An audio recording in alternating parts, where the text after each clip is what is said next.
पूजा करती हूँ इसीलिए परेशान हूँ। वो तो आपका जो कर्म दंड है किसी जन्म का मिले। महाराज तू समझा? हाँ।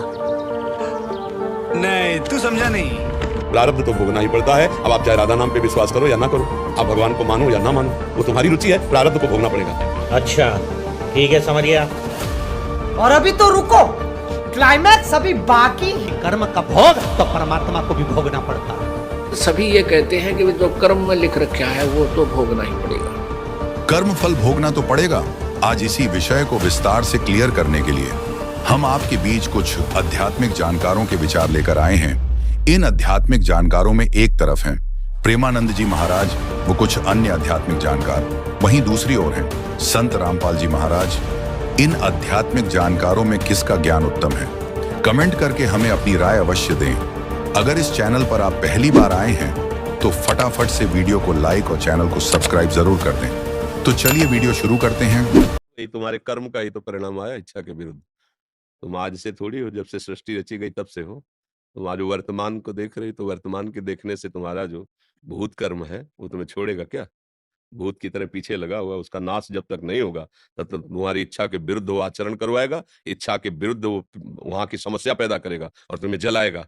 आज सुधर गए हो, लेकिन पीछे का जो बोया है वो तो काटना पड़ेगा। ये उतार और चढ़ाव यात्री को प्राप्त होता ही रहता है। यात्रा सब नहीं होती, चढ़ाव और उतार ये जीवन की यात्रा है, इसमें उतार चढ़ाव आते रहेंगे। तुम यात्री कहाँ के हो? सम के। तो इस पर विषमता पर ध्यान मत दो, क्षमता की तरफ बढ़ो, भगवान की तरफ बढ़ो। सारे कर्म भस्म हो जाएंगे। जब तक ये शरीर है तो कर्म परिपाक से भोगना पड़ेगा, चाहे भजन करो चाहे ना करो। ध्यान रखना, चाहे भजन करो चाहे ना करो। अगर सुख पुण्य का प्रभाव आ रहा है तो तुम खूब कत्ल कर रहे हो और तुम खूब आनंद से दिखाई दोगे। और जिस दिन तुम्हारे कुकर्म का ये वर्तमान को पीछे का जुड़ेगा तो तुम्हारे सर्वनाश हो जाएगा। अब जैसे आप खूब भजन कर रहे हो, लेकिन इसकी रचना के समय कि आपको इस अवस्था में ये दंड मिलेगा, अब वो दंड आएगा। अब भजन के प्रभाव से आप रामकृष्ण हरि जपते हुए शुद्ध विवेक के द्वारा सह लीजिए और आगे तुम्हारा मंगल है। आगे भगवान का भजन करो, इसलिए आगे तुम्हें दंड मिलने वाला नहीं। जब तक ये शरीर है ये प्रारब्ध से रचा गया है। रचने के पहले ही इसको नियत कर देखो। बड़े बड़े महापुरुषों का, रामकृष्ण परमहंस जी के गले में कैंसर था, बड़े बड़े संतों के बड़े कष्ट देखे जाते हैं। तो अगर नाम से भजन से सब नष्ट हो जाता तो फिर इनको कष्ट क्यों मिलता? ऐसा प्रश्न आता है ना। तो सब नष्ट हो गया है, वो पीछे जो जमा है। आगे जो है परम पवित्र है। लेकिन जब ये रचना हुई थी इस पांच भौतिक देह की, तब उस समय जो निश्चित किया गया था वो दंड आएगा। वो बड़े बड़ों को भोगना पड़ता है। इसलिए धैर्य रखो। हमारे कर्म ही हमको जला रहे हैं, दूसरे नहीं। बोले मैंने इस कर्म इसमें तो कोई कर्म ऐसा किया नहीं। अच्छा, तो गर्भस्थ शिशु ने क्या किया? वही मर जाता है। पूर्व का कर्म है ना। हाँ, वो तो अभी पैदा हुआ है, अभी तो 5 साल का है, कोई पाप किया नहीं। फिर क्यों उसको रो? किसी न किसी घटना से मर गया, बस इतने दिन के लिए था उसका कर्म। इसके बाद दूसरी योनि में चलो। ये विधान है, इसको विवेक के द्वारा, शास्त्र स्वाध्याय के द्वारा, सत्संग के द्वारा समझो और सहो। ये सहना ही पड़ेगा। इसका नाम मृत्यु लोक है, ये कर्म भूमि है। अब नया ऐसा बना लो कि पुराने को भस्म कर दे, आगे वाला निष्फल हो जाए, भगवान को प्राप्त हो जाए। वो होता केवल भजन से, केवल भगवान की शरणागति से। इसलिए समझ लो, कोई भी दान पुण्य तुम्हें बचा नहीं सकता। दान पुण्य एक अलग विभाग है और पाप कर्म एक अलग विभाग है। ऐसे चलता है बराबर। ऐसा नहीं कि दान पुण्य किया तो ये नष्ट हो जाएगा। अब इसलिए बहुत धैर्य से चलो। ये कि कोई हमारी समस्या नहीं, हमारी समस्या है हमारे कर्म। सीधी बात है। इसमें किसी का प्रश्न उत्तर नहीं काम करेगा, इसमें किसी का क्यों म्यों काम नहीं करेगा। अपने कर्म आपको भोगना पड़ेगा। को न काहू के सुख दुख कर दाता और निज कृत कर्म भोग सुन भ्राता। जैसा आप कर्म करेंगे वैसा ही है। अच्छा देखो, हमें याद नहीं कि बचपन से हमने कभी किसी जीव को ऐसे किया हो। 9 तक पढ़े, भाग के बाबा जी बन गए, तो जीवन भर कष्टमय जीवन। ये तो आज तुम तो आज भी तो कष्ट में है, अभी कष्ट में है, थोड़ी देर बाद डायलिसिस में जाएंगे।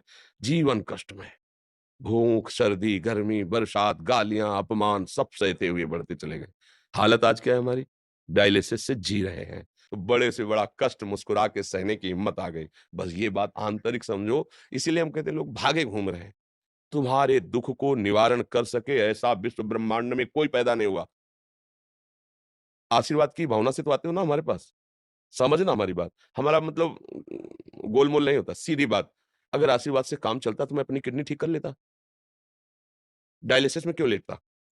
मशीन की क्या जरूरत थी? नहीं है। अगर ये करना चाहे, नहीं है। पर वो जो किया है, वो उनकी प्राप्ति के लिए है, इसको बचाने के लिए नहीं है। कई दिन ये बचेगा किडनी, मान लो अभी अल्ट्रासाउंड कराओ किडनी ठीक हो गई, पर बचेंगे कितने दिन? जितनी श्वासें हैं उतनी ही चलेगी। इसके बाद ठीक किडनी फट जाएगी। देखो ना, एक्सीडेंट होता है, चिथड़ा उड़ गए, ठीक किडनी है, दिल की गति रुक गई, क्योंकि अब एक श्वास नहीं लेना है तुम्हें। तो हम बुद्धिमानी इसी में है कि जो अमोघ धन कमाया है, उससे अमोघ वस्तु खरीदें कि फटने वाली चीज खरीदें। अच्छा, अगर इसकी श्वासें हैं, इतने साल चलना है, खूब मौज से रहो या ऐसे धक्का प्लेट चलती रहेगी, धक्का गाड़ी। और बेवकूफी होगी कि अमोघ धन से ये व्यर्थ वाली चीजें खरीदना, ये व्यर्थ है। देह धरने का फल क्या है? भगवान की प्राप्ति। हम देह को क्यों बचाने की चेष्टा करें? हमें तो काम वो करना है जिसके लिए देह मिला है। राधा राधा राधा राधा, बस बात समझो, बिल्कुल खुली बात है। तुम कहीं भी भाग के चले जाओ, सच्चाई की तुम्हें बात कहते हैं, कहीं भी विश्व ब्रह्मांड में। दोस्तों, अभी आपने सुने इन सभी आध्यात्मिक जानकारों के विचार। आइए अब सुनते हैं संत रामपाल जी महाराज के आध्यात्मिक विचार। जैसे कुछ साधु संत कहते हैं, कुछ के सभी ये कहते हैं कि जो कर्म में लिख रखा है वो तो भोगना ही पड़ेगा। अब दुखी आत्मा जिसके ऊपर आपत्ति आएगी, आपत्ति किस चीज से आती है? पाप कर्मों से। पुण्य से जीव को सुख होता है और पाप से दुख।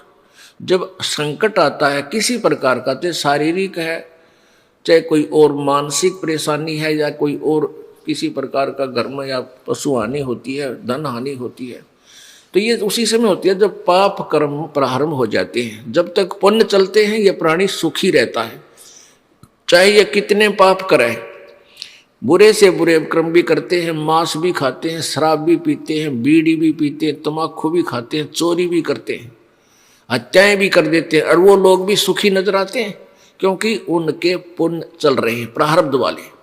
और जिस दिन वो पुण्य समाप्त हो जाएंगे फिर पाप कर्मों का दौर शुरू होगा,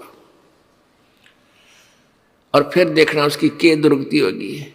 किसी की को अंधा हो जाएगा, किसी का कैंसर हो जाएगी, कीड़े पड़ेंगे, टांग टूट जाएगी, एक फिर परिवार में ऐसे ही कई कई हानियां हो जाएंगी। फिर वो रोएगा क्योंकि उसके पुण्य खत्म हो गए। फिर वो चलता है साधु संतों के पास, क्योंकि सबको पता है कि परमात्मा संत रूप में आता है। कबीर परमेश्वर अपनी महिमा आप ही बताते हैं कि पर्वत पर्वत में फिरा कारण अपने राम, राम जैसे संत मिले जिन सारे सब काम। तो फिर ये संतों के पास जाती बोली आत्माएं, जाते ही वो संत कोई ना कोई उनको जंतर मंत्र बताता है, ऐसा कर दे, ऐसा पूजा कर दे, ऐसे 11 रुपये रख दे, या ऐसे वहाँ एक भंडारा करवा दे। उसके बावजूद भी उनको कोई लाभ नहीं होता है। फिर वो संत कह देते हैं भाई ये तो कर्म का भोग है, तुझे भोगना ही पड़ेगा, भक्ति कर ले आगे सुख हो जाएगा। अरे भले आदमी पैर में कांटा लग गया आपके और वो टूट गया, दिखाई नहीं देता, और पीड़ा कांटे के कारण हो रही है। आप जाते हो दूसरे को दिखाते हो कि मेरे पैर में दर्द हो रहा है, उसने देखा साफ करके कि कांटा लग गया है, इस कांटे के कारण पीड़ा है। अब वो व्यक्ति ये कहे कि कांटा तो निकल नहीं सकता, अब जूता पहन ले, आगे कांटा नहीं लगेगा। तो कांटा लगे पैर में जूता पहना नहीं जा सकता, वो तो कांटा निकले फिर वो जूता पहना जा, और फिर वो कभी नहीं निकालेगा उस जूते को कि कहीं फिर कांटा ना लग जाए। ऐसे ही जो दुखी प्राणी है उनके पाप कर्म के कांटे लगे हुए हैं जिनके कारण वो दुखी है, और संत नहीं निकाल सकते, उनके पास वो औजार नहीं है। ये कबीर परमेश्वर के पास वो परम शक्ति है कि आपके प्रारब्ध के संकट को भी वो काट सकता है, कर्म पाप कर्म को काट सकते हैं। और यहाँ आने के बाद प्राणी फिर सुखी होते हैं, उनके दुख दूर होते हैं। और फिर उनसे ये दास कहता है कि बीड़ी शराब मांस तम्बाकू जिंदगी में नहीं पीना, ना चोरी करना, ना मिलावट करना, ना ठगी करना, ना किसी की हिंसा करना। तो फिर वो प्राणी बिल्कुल कान पकड़ लेता है, उसको पता है कि मैंने पिछले जुल्म किए थे, आज मेरे साथ क्या क्या हो रहा है, और आगे करूँगा तो मेरे ऊपर वो पहाड़ फिर टूट पड़ेगा वो आपत्तियों का। तो इस डर के मारे वो जूता यानी राम नाम का जूता कभी नहीं निकालेगा, वो कभी अपना नाम खंड नहीं करेगा और भक्ति नहीं छोड़ेगा, फिर डट के भक्ति करेगा। और जिसके कोई संकट निवारण नहीं होए तो वो भक्ति कर ही नहीं सकता, क्योंकि उसकी उस टेंशन बनी रहती है, वह सोई वहीं रहेगी। तो टेंशन मिटेगी परमात्मा की कृपा से, आपके संकट दूर होंगे, घर में सुख होगा, आत्मा प्रसन्न होगी और फिर यह भक्ति करेगी, परमात्मा प्राप्ति करेगी। एक ब्राह्मण व्यक्ति था, घना दुखी था अपने प्रारब्ध के कर्मों से। उसके संस्कार के अंदर से उसके भाग्य में इतने कष्ट थे। 4 सदस्य घर के बच्चे थे, चारों उनको आपत्ति, सभी रोगी रहे। कहीं झाड़ फूक करवाता है, किसी संतों के पास जाता है जो साधना और विधि बताते हैं, सब करता था, कंगाल हो गया। वो एक दिन रामानंद जी के पास गया और परमेश्वर कबीर जी भी स्वामी रामानंद जी के पास विद्यमान थे। स्वामी रामानंद जी से उस ब्राह्मण दुखी ने कहा कि स्वामी जी, ऐसे ऐसे आपदाएं मेरे ऊपर आ रही हैं, आपने जो भी साधना मुझे बताई मैंने सारी कर ली, पर कोई लाभ नहीं हुआ। तब रामानंद जी कहते हैं, स्वामी रामानंद जी, कि भैया ये आपके प्रारब्ध का कष्ट है, ये तो भोगे ही पार पड़ेगी। यानी दुख जो है ये पाप से होते हैं। पूर्व जन्म के हमारे जो संस्कार संचित हैं उनमें से कुछ पुण्य एवरेज में और कुछ पाप लेकर के एक मनुष्य के जीवन निर्धारित किया जाता है प्राणी का, उसको प्रारब्ध कर्म कहे जाते हैं। जिसके पूर्व जन्म के पाप ज्यादा हैं उसके जीवन में उन पापों की रेशो ज्यादा है, और पापों से संकट आते हैं, कष्ट आते हैं, तो उनके जीवन में कष्टों की श्रृंखला सी बन जाती है। वो श्रृंखला उस ब्राह्मण भक्त दुखी के बनी हुई थी। परमात्मा ने कहा कि महाराज, कबीर परमेश्वर ने कहा स्वामी रामानंद जी को कि स्वामी जी,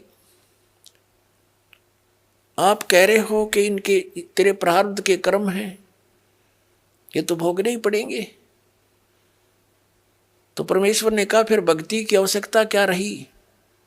यदि जैसे कर्म लिखे हैं पुण्य और पाप यही सब कुछ प्राप्त होंगे तो भक्ति की आवश्यकता क्या स्वामी जी? तो स्वामी जी कहता, बेटा बच्चा क्या बताऊं, वेदों में ऐसा ही लिखा है।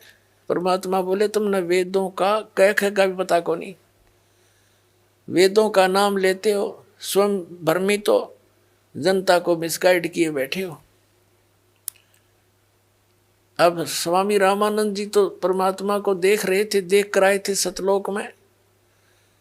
वो फिर उसके बाद ज्यादा अटपट नहीं करते थे, लेकिन अपनी अल्प बुद्धि का परिणाम जरूर दे देते थे कभी ना कभी। तब परमात्मा ने कहा कि वेदों को आप पुनः देखिए,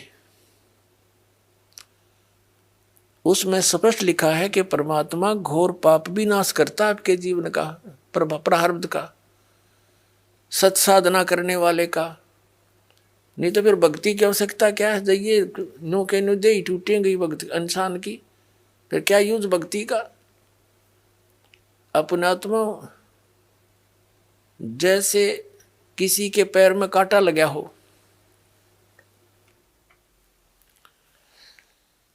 और वो किसी के पास जाता है, वो देख जाकर कहता है भी तेरा जो कष्ट है, पीड़ा जो तुझे कांटा लगा हुआ अंदर गहरा, ऊपर नहीं दिखता वो। तो उसके लिए समाधान क्या है? उसका समाधान तो ये है कांटा निकलना चाहिए। और कोई ये कहे कि कांटा तो निकलेगा नहीं, ये तो तेरी एडी में पंजे में लगा ही रहेगा, और भक्ति कर आगे का जीवन तो सफल हो जाएगा। यानी जो तेरे प्रारब्ध के कर्म हैं ये तो तुझे भोगने पड़ेंगे, और कोई ये कहे कि भक्ति कर आगे सुखी हो जाएगा।